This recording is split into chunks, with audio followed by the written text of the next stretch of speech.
Good afternoon, ladies and gentlemen. Welcome to the 4th annual Rahway International Film Festival. My name is Mahogany Reynolds. I am the Executive Director of Just For You Performing Arts, a mentoring organization here in Rahway, New Jersey. And I would love to hear the most thunderous, loudest round of applause for his dying wish. Let me hear it.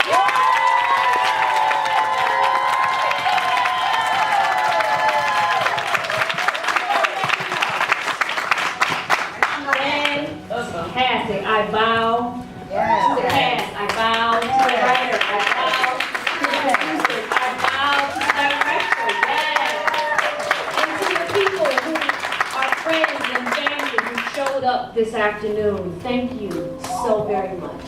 Walt, honey, I just recently celebrated my 16-year wedding anniversary, and I can tell you right now, Crystal, bless you. You portrayed a woman in her uttermost strength. The fact that she was able to overcome the rage that she had a right to feel, and as an actor, for you to tap into your own innermost emotions, to pull that out, I curtsy to you. And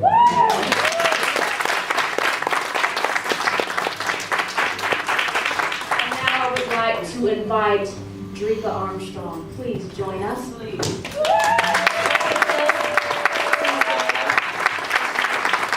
if there are any other cast members, crew, please come forward so that we can have a nice conversation with you. Nice to meet you.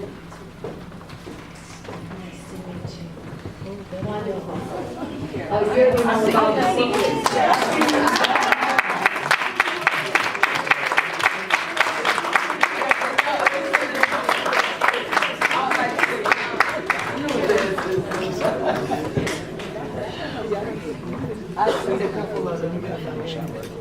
So the first thing I'm going to ask you to do is take just one slide forward. So that way the projector light won't shine on your face. Okay, we want to see you in all your beautiful glory. And then we would like to know each of them, correct? So one by one, just, the cord is relatively long, but if it doesn't extend all the way down to you, just step forward a little. Just tell us your name and the role you played in the production. Hi everybody, I'm Drica Armstrong. Mostly know all of you. Writer, producer, His Dying Wish. Hello everybody, Crystal NuChurch. I played Janet Harper. Hi, I'm David Harris, and I'm Walt. Hi, everyone. I'm Ron Denson. I played Steve, and I was the director of photography. Larry Rosen, I was the director.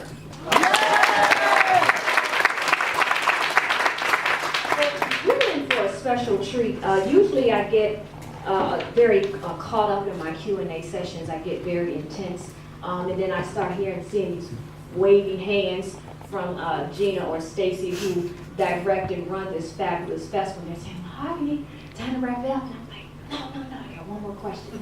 So we're going to have some fun this afternoon. Okay, I'm just going to dig deep right away. Which one of you, as far as the writer, producer, director, lived this experience in some way, shape, or form? Because there is always reality in fiction. None of this happened to me. I am the complete opposite of the Janet Harper character. Let it had happened to me. Right. I think I'd be in Clinton State Correctional Facility. I think I would have been on America's Most Wanted because I fled. So none of this happened to me. I don't know about the rest of the cast. Anything happen y'all? No? Okay. Well, no. This actually came from a blog. I wanted to make my married friends pissed off, so I wrote a blog and I asked, if you were married and your husband cheating, shouldn't his mistress come to the funeral? I mean, she helped, kept him happy. Why can't she come? And so my married friends told me I was going to hell. So I said, okay, well, let's go a step further. Why can't she get half the money? and then half of them cut me off friends list on Facebook. So I said, okay, well now we can make y'all mad. I made it into a movie, and thus here we are. Alright,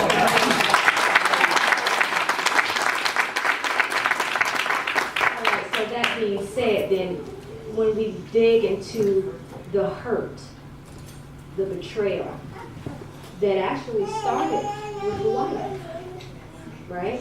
And we all know about karma. She's a chick that's served cold. Okay, she does not play. Every seed that you sow will reap some kind of harvest.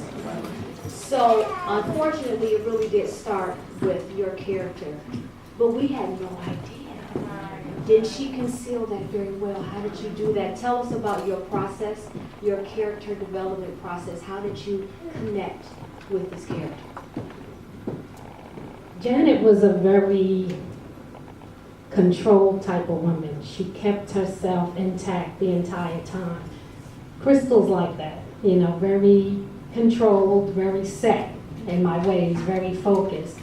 And as an actor, you have to do character analysis first before you start to internalize the lines, the role. You have to literally go to some dark places, and I really went to some dark places in my life because we all have them. And that helps me, and I go back to a time, whether it's 1999, 2000, whatever that dark moment was in my life, as an actress, I put myself back in that moment. So I was able to connect with her emotionally, you know, on so many levels, because a lot of women, for whatever reason, some step out, you know, you don't know the hurt, you know, the pain that they go through, you know, but then not knowing that her husband found out and knew all along, you know, so it really had me go to a deep place, you know, not places I like to go to, but that helps me to really embrace the character and get into it.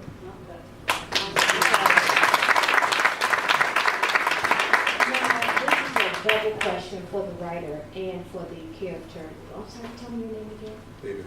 David. So you played Walt. Now, you wrote it kind of like a ghost character in the sense that we talked about him, we heard about him. Some things were good, some things were not. But we never really saw like a portrait of him hanging somewhere. We saw it off on the side, right? You noticed that? But it was never like dead on. So we really didn't have any idea of who Walt was. So what led you to ghostwrite him?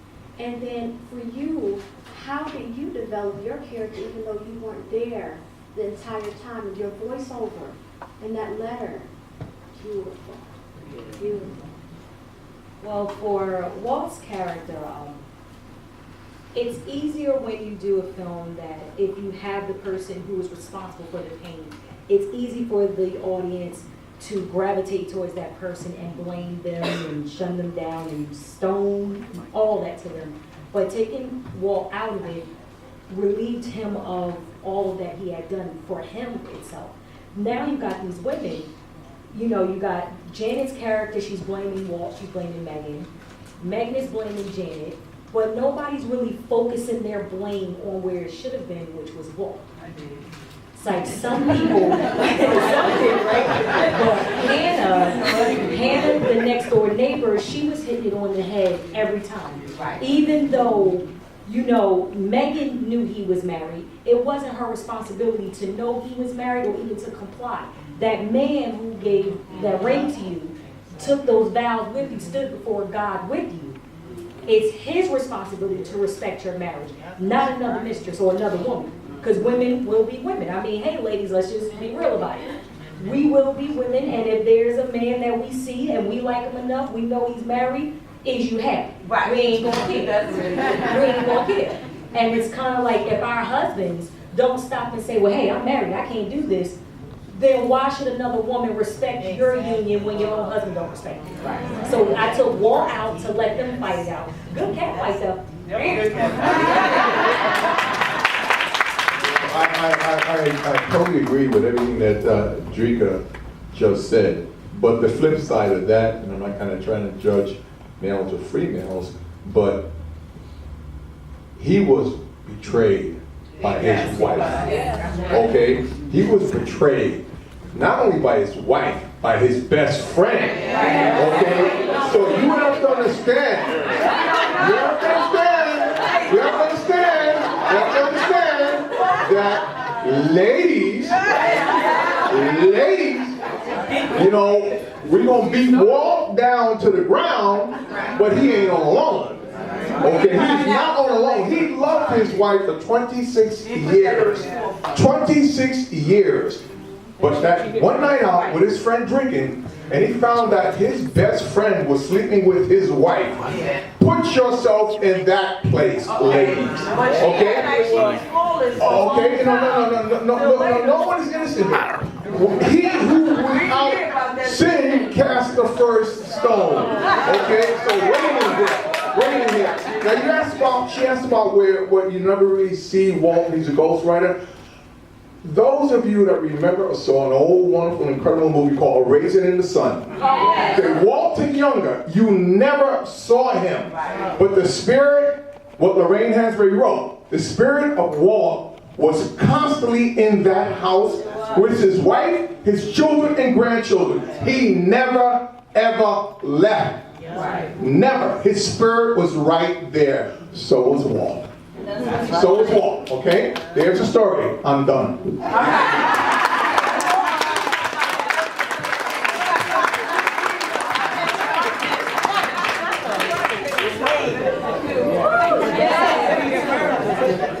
Thank you very much. And he's right, everyone has to take responsibility for their role in every situation, correct? Fantastic. So let's talk to you, Mr. Attorney, about the scenes. Unless you're under some type of confidentiality.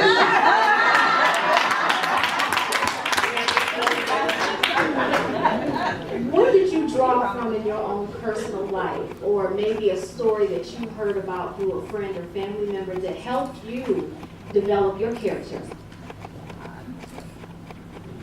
I mean, hats off to Drica. This is a beautiful story. Great job. When I read the story, I was captivated to the story. I wasn't a part of the film when I first seen it. I was supposed to be just a director of photography. I wasn't planning on being in the film, but I ended up being Steve. And what I've seen, a lot of times, and this is from my own personal life, you always want to be there for someone, and sometimes being the nice guy is not being the best guy. And so when I look at Steve, not only was Steve there for Walt, but in my mind, how I made this okay is I made it okay because he was there for Janet. And being there for Janet, one thing led to another thing. And that's how...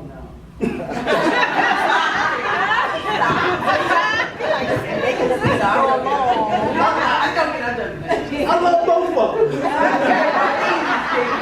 We just digging through.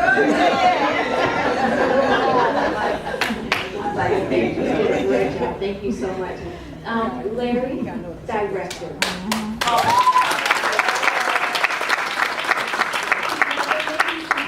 Audience or people who may be watching online who are interested in filmmaking. So tell us a little bit about your process from a director's perspective. How did you go about catching all those special angles and those special moments? For me, one of my most special moments was when she was sitting and she was reading that letter. How did you capture those special moments and what kind of equipment did you use? In terms of catching those moments, when I read the script, when Drica and I were discussing the script, I actually visualized what it's going to look like. So I see this is actually the first time I've seen the finished product, other than when I read the script, of course. And one of the most important things is having a strong team behind you. Me and Ron have worked together plenty of times, so we know each other's styles, directing, shooting. So when we discussed it, I think I would pretty much say, okay, we can get the shot, and you'd be like, okay, I know exactly what you want. So we knew exactly what to catch. In terms of equipment, I think Ron's the better one to answer that. Yeah, we shot with Black Magic cinema cameras. Is what we used for this production. Okay, ladies and gentlemen, please don't be shy. No, you're not shy, so you I probably ain't go gonna first. first. It's okay, it's okay. We want to open up the floor to a few questions. Does anyone have any questions at all?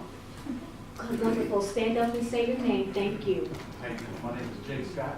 I want to direct my questions to Drica. I just wanted to know how long did it take you to direct the actual script? It took me to write this script, I want to say, a month and a half. You the best. And the only reason why it took me that long is because I had this as a short film for at least about 2 months. I had written a short film, and a friend of mine told me to go to the ABFF, which is the American Black Film Festival, in 2014, and I went. And it was my first time at a film festival. I was like, oh my, wow, this is amazing. I had a good time. On airline miles from American Airlines. I said, okay, so this is getting good. It wasn't until I took a master's class with Robert Townsend that I always say, I walked in that class as a writer, I walked out a filmmaker. As soon as I got home, I started transforming into a feature film, and I'm just sitting there like, I don't know what to do with it, I don't know. And then I spoke to my mentor friend, Crosby Tatum, who's out in Boston, and he said, stop complaining. Either do a feature, do a short, but whatever you do, the next time you call me, have an answer. You're like, stop all this, you know you're good, you can do it, don't call me back until you have a decision made. And I hung up the phone. Well, he actually hung up on me. And then it was just so funny that I was talking to my friend, Suzette, and I said, I don't know what to do with this. And she said, I know, let me call my friend Ron Denson. I think he knows a director. And thus, we got Ron and Larry here. So, I mean, it's amazing. Good, because you had it in your spirit and you put it out on paper. Yeah, And then you spoke it into existence. And then the universe worked in your favor and lined you up. That's how it goes. Not very difficult. Anything that you may want to do, write a book, open up a bakery, write a film, follow those steps and it'll come to pass. And stop complaining, that helps. I like Because that. the negative energy you put out will come back. Okay, fantastic, great question. Come on, somebody else. We got a full house here, plenty of questions. I know you were thinking of something while we were watching that. Okay, no problem, I have questions. I don't have a question, but I want to say God bless Foley. That's a great story, and I think a lot of people should see that. And even if you like extend one, that's like up to the Tyler Perry. You know what I mean? I really enjoy it. Can anybody say serious?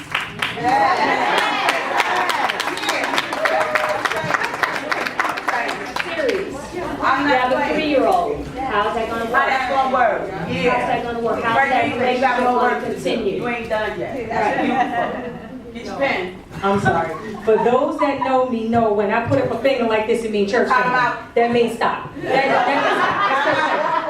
church finger. That means stop I right know there. that. But before we close out, there's something I do want to say. For one, I want to thank all my family and friends that came here today. You know, I got my hairstyles, I got my son in the back hiding somewhere trying to get Red Lobster after this.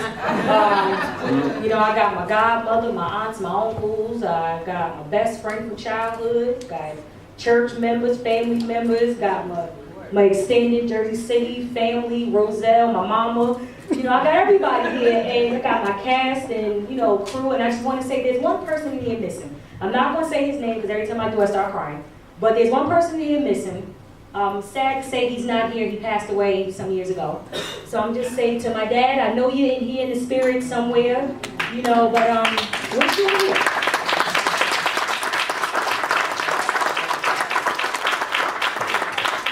Yeah, she has a question. Wonderful. Stand up and say your name. Thank you.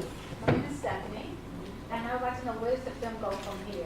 What's your next step? How do we get this? You know, how do we get what people to enjoy what we just enjoyed? Well, as of right now, it's still in the film festival circuit. I found out some good news, but I can't really share it just yet. I'm still working out the kinks and mechanics. But For this film, I'm definitely trying to take it far. And while I'm taking it far, I'm actually working on a second film called Trials and Truth. So that one's twists and turns like this one, just so I'll definitely keep you all up to date for more screenings of this and also my new film as well too. But I'm trying to take it far. As far as God will take me with it, that's where I'm gonna go. All right. Ladies and gentlemen, inside of your programs, there's a loose piece of paper, and there is their viewer's choice ballot.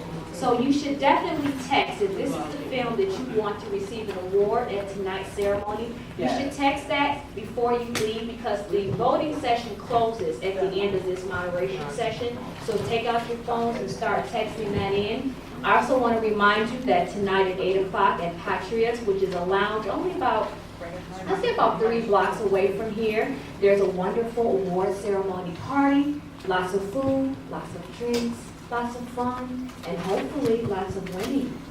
So please come out and join us. Thank you so very much for coming out to support this beautiful film. And how do we find out more about you? If people want to face you on Facebook or follow you on Twitter? Well, you can find me on my website at strongchanceproductions.wix.com. I'll give all of you the information. On Facebook, you can find me on Facebook.com/Drica Armstrong. If I owe you money, please don't contact me. If you owe me money, please, I am me. Besides that, that's pretty much about it. Okay, wonderful. And I noticed that the cast and crew is listed on IMDb. Yes. So in case any of you want to learn more about the wonderful cast, you can also find them there. All right, everybody, thank you so much for coming to the 4th annual Rahway International